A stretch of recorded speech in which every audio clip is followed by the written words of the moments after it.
L'activité principale de l'atelier Strebel consiste à restaurer ainsi qu'à conserver des livres, des œuvres graphiques, des documents sur parchemin et des sceaux. En plus de patience et de précision dans son travail, le restaurateur doit garder l'esprit ouvert face à toute nouvelle connaissance sur le plan technique et scientifique.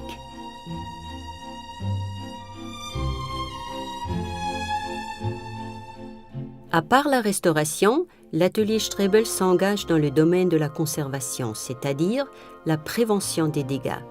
Nous élaborons des plans d'action pour conserver à long terme des livres et documents à l'intention des archives et des bibliothèques.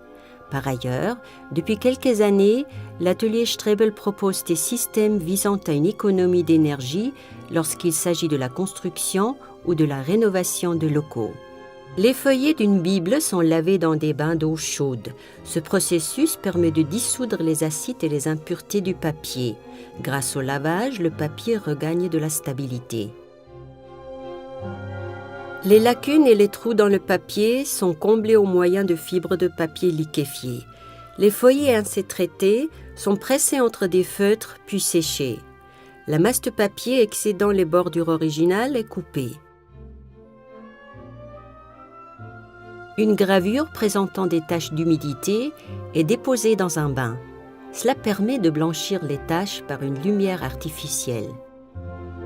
Les éléments d'une aquarelle sont séparés à l'aide de vapeur chaude, de sorte à pouvoir traiter les décolorations brunâtres par blanchiment.